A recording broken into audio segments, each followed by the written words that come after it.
सभी भक्तों को राधे राधे। हमारी वीडियो जो भी आपके पास आ रही हैं उनको अंत तक देखना है, और अंत तक देखना, यदि आपको पसंद आती है तो लाइक और कमेंट करें, और पहली बार यदि आप चैनल पर आए हैं तो इस चैनल को सब्सक्राइब करें, और बेल आइकन घंटी दबाना जरूरी है, जिससे कि सभी प्रोग्राम जो भी आते हैं वो सबसे पहले आपके पास आए। धन्यवाद।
यहाँ आस तेरी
बोलिए गोविंद भगवान की।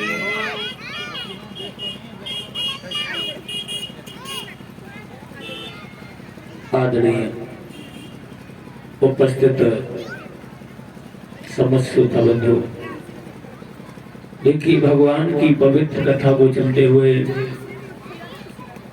आपके पावन गांव में कथा का आज 7वां दिवस है। कौन सा दिन है परीक्षित जी? 7वां दिन है। गुरु तक्षक नाग जीवित हो गया है। जो श्रृंगी ऋषि ने श्राप दिया था, परीक्षित ने जो लोमत ऋषि के गले में मरा हुआ सर्प डाल दिया था, कहा था ये तक्षक नाग 7वें दिन जीवित होकर डसेगा। दिन 7वां है। परीक्षित महाराज सावधान रहना। वो तक्षक नाग जिंदा हो गया है। श्रृंगी के ऋषि के श्राप के कारण वो तक्षक नाग आज जीवित हो जाता है। इधर श्री सुखदेव जी महाराज गंगा मैया के किनारे बैठे हुए परीक्षित को कथा श्रवण करा रहे हैं। सबसे पहली बात है सज्जनों, भगवान की कथा मन लगा के श्रवण करनी चाहिए। भगवान की कथा मन एकाग्रचित करके सुननी चाहिए, क्योंकि हर दिन किसी को नहीं रहना है, हर किसी को जाना है और जाना उसी का होता है साथियों, जिसके जाने के बाद लोग बरसों याद करते रहें। ऐसे जाने से कोई फायदा नहीं है जो तुम्हारे जाने के बाद लोग बुराइयां करें। जाना है तो ऐसे जाओ जो रह जाने वाले लोग बरसों याद करते रहें। ध्यान रखना सज्जनों। इधर श्री सुखदेव जी महाराज समझाते हैं, राजन परीक्षित, तुम्हें नहीं मालूम है क्या? और बोले हैं श्री सुखदेव जी महाराज,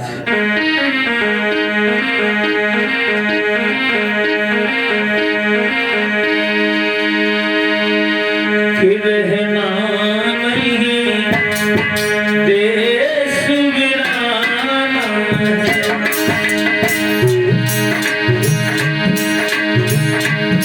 रहना नहीं देश वीराना,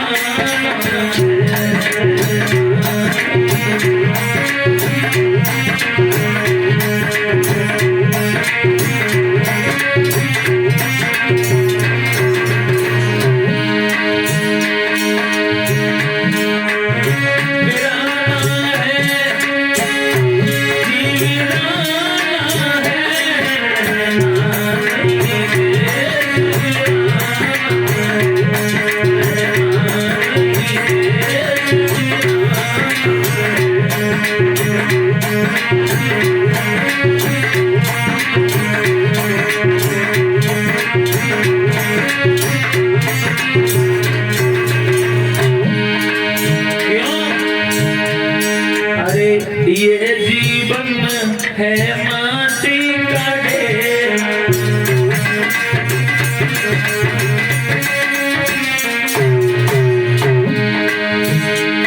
अरे ये जीवन है माटी का ढेर,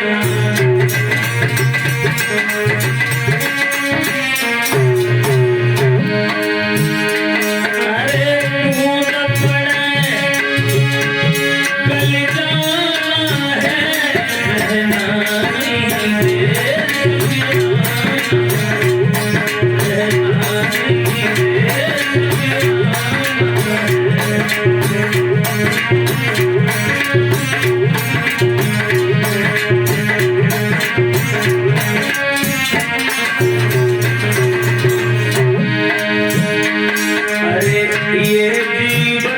है कागज की पुड़िया।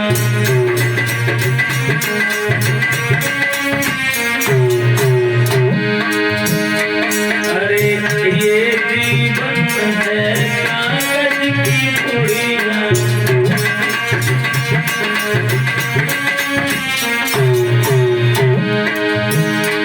अरे हवा चले उड़ जाना है सजना नहीं देश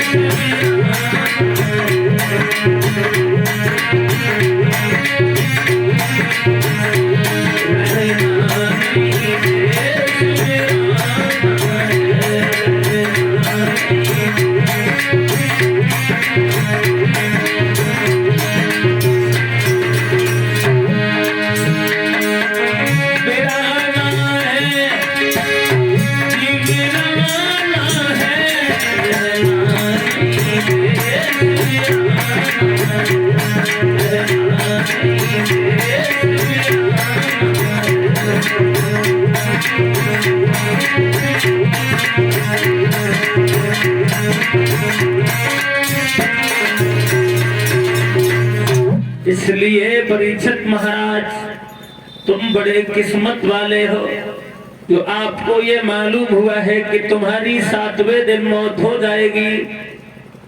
और मरना तो हर आदमी को है, रहना तो है ही नहीं किसी को। लेकिन परीक्षित जी, मरने में भी अंतर होता है, मरने में भी अंतर होता है। अब आप कहोगे मरने में क्या अंतर होता है? होता है। कुछ लोग ऐसे भी मर जाते हैं जो शाम को सही से भोजन खाया और सुबह देखा वो मरे धरे। और कुछ लोग ऐसे मरते हैं वो महीनों मरते रहते हैं फिर भी मर नहीं पाते हैं। देखा होगा तुम लोगों ने, कुछ लोगों के मरने के बाद हाथ पैर उठ जाते हैं। तो हमारी समझ में तो ये आई जो सारे जीवन ऐठ ऐठ के चले फिर मरने के बाद ही उठ जाते हैं। इसलिए देखे जवानी इतनो इठिलावे मती, देखे जवानी इतनो इठिलावे मती, क्योंकि आएगा बुढ़ापा घसाले पड़ जाएंगे। लेटत में खटिया की पार्टी पे रहेगा हाथ, चालत में लठिया के नारे पड़ जाएंगे। ये जवानी सदा दिन नहीं रहती है। इधर व्यास नंदन श्री सुखदेव जी महाराज उत्तरानंदन परीक्षित को कथा श्रवण करा रहे हैं। जैसा कि आप अभी श्रवण कर रहे थे भगवान कन्हैया के बारे में। कल आपने सुना भगवान श्याम ने भोजराज कंस का वध किया। इधर जब कंस का वध हो गया है तो भगवान कन्हैया ने अपने नाना और नानी, अपने माता पिता को जेल से निकाला है। महाराज उग्रसेन को राजा बना दिया है। कहां का? मथुरा का। और कंस की जो पत्नियां थी अस्ति और प्राप्ति, उन्होंने जाके अपने पिता को जाके बता दिया है कि कन्हैया ने हमारे पति को मार दिया है। तो जरासंध ने एक बार नहीं 17 बार मथुरा पे चढ़ाई की है। आखिरी बार में वो जरासंध अपने साथ कालियावन को लेके आता है। इधर भगवान कन्हैया उस कालियावन के सामने से भाग जाते हैं।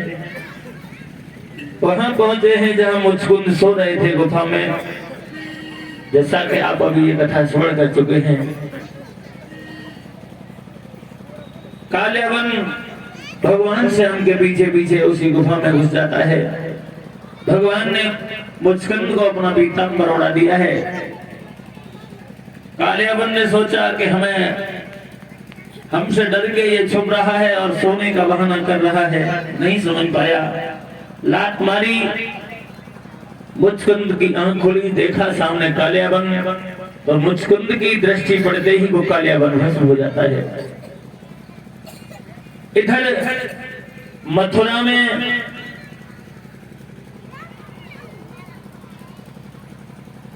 जरासंध ने आग लगवा दी है। लेकिन भगवान कन्हैया ने उससे पहले विश्वकर्मा को बुला के समुद्र के मध्य में एक नगरी का निर्माण करा दिया है। सभी मथुरा वासियों को उसी नगरी में पहुंचा दिया है, जिस नगरी का नाम हुआ है द्वारका। क्या नाम हुआ परीक्षित जी? द्वारका। द्वारका में जब भगवान कन्हैया रह रहे हैं, एक दिन भगवान मुरली मनोहर को वृंदावन का ध्यान आ गया। हम परसों की कह के आए और वर्ष हो गई, आज तक वापस नहीं गए। मेरे बिना मेरी बूढ़ी माँ यशोदा कैसे रहती होगी? वो राधा मेरे बिना अपने दिल में कैसे तसल्ली लाती होगी? भगवान श्याम उन पुरानी यादों को करके बहुत रोए हैं। उद्धव जी का आना हुआ। उद्धव ने कहा, श्याम आप इतने बुरी तरीके से काहे को रो रहे हो? क्यों रो रहे हो? भगवान कन्हैया कहते हैं, उद्धव आज वृंदावन का ध्यान आ गया। जब मैं वृंदावन से आया था तो ये कह के आया हम परसों आ जाएंगे, लेकिन आज वर्ष हो गई, हम वापस नहीं गए। मेरे बिना मेरी माँ यशोदा कैसे रहती होगी?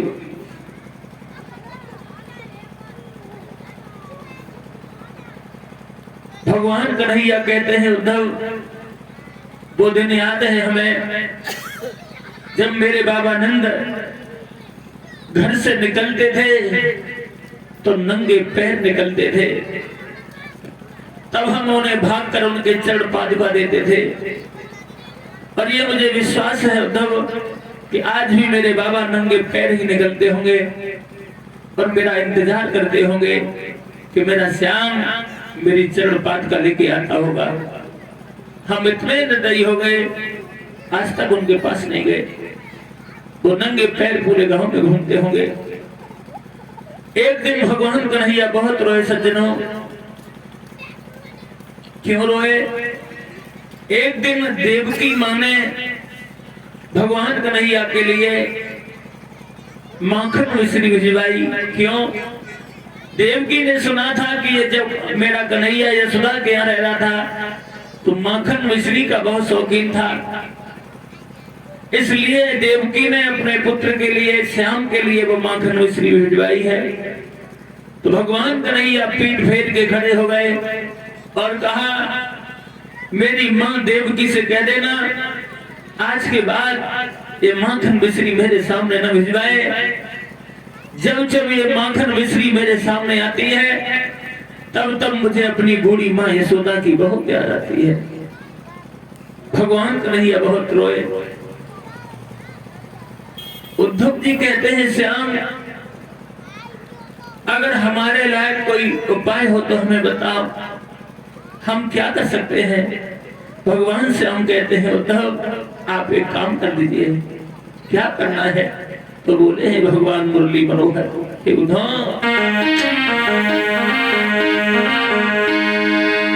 अरे वृंदावन जाय के मैया सो गइयो, याद कर तू तेरी शान।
कन्हैया उद्धव तुम एक काम करो, वृंदावन में चले जाओ और मेरी बूढ़ी माँ यशोदा से जाके कहना श्याम तुम्हें बहुत याद करता है। और बोले हैं भगवान मुरली मनोहर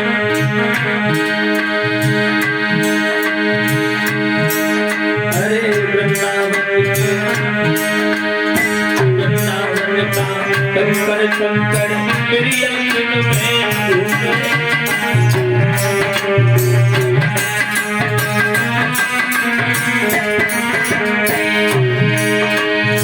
वृंदावन का कंकर कंकर मेरी अंगन में डूबे।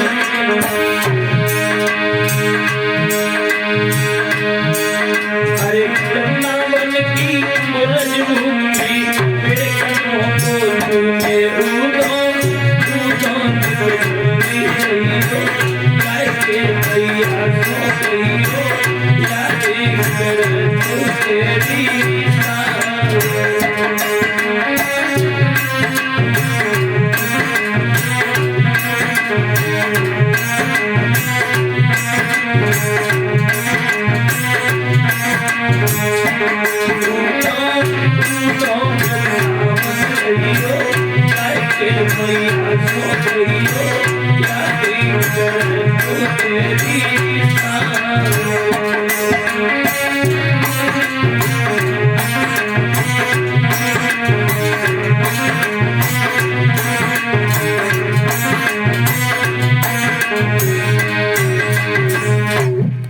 भगवान ने कहा है उद्धव तुम वृंदावन में चले जाओ, मेरी बूढ़ी माँ यशोदा को समझाना, राधा को धैर्य बंधाना, कहना भगवान श्याम तुम्हें बहुत याद करते हैं।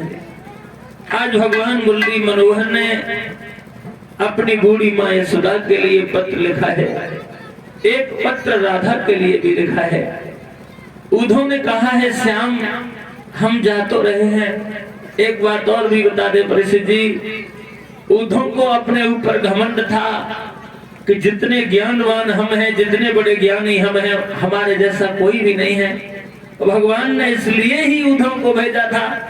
भगवान जानते थे कि उद्धव को अपने ऊपर घमंड है और उद्धव का घमंड तुड़वाने के लिए भगवान ने भेजा।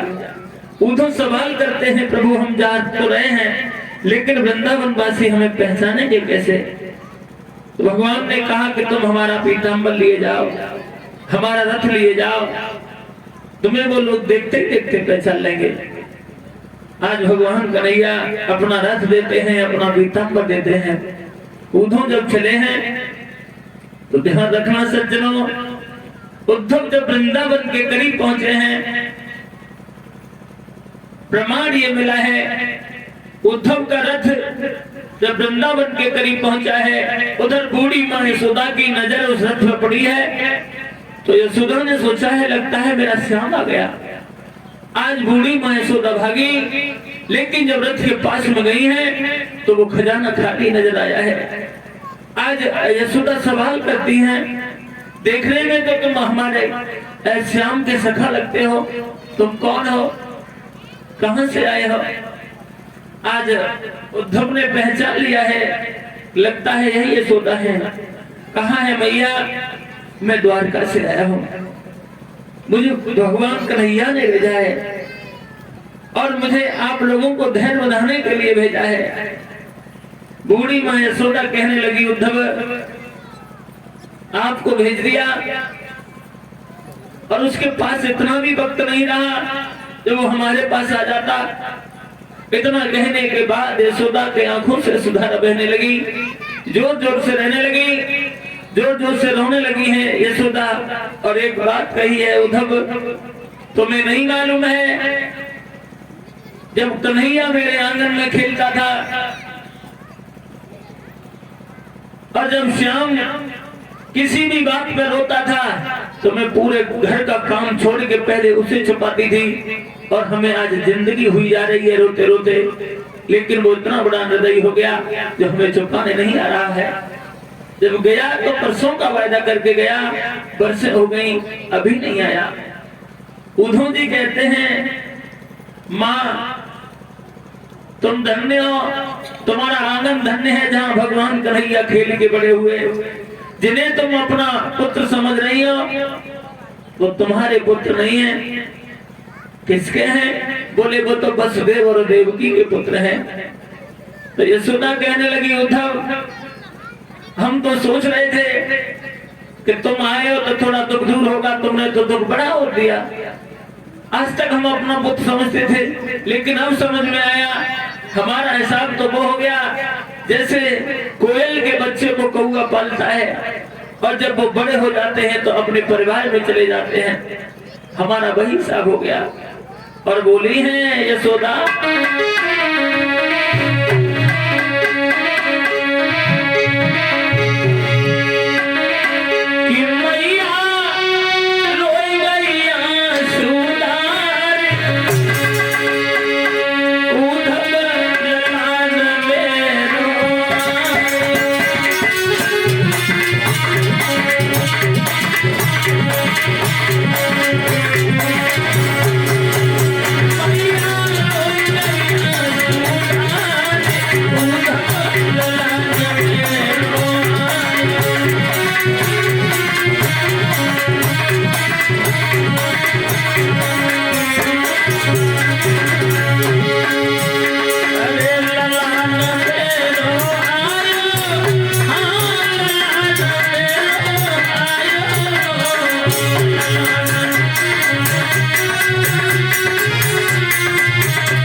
आज यशोदा रोकी नहीं है, उद्धव समझाते रहे हैं। आज यशोदा के पास से थोड़ा हट के गए हैं, उद्धव आगे बढ़े हैं तो क्या देखा है सज्जनों, एक कुआं पे कुछ लड़कियां पानी भरने आई हैं।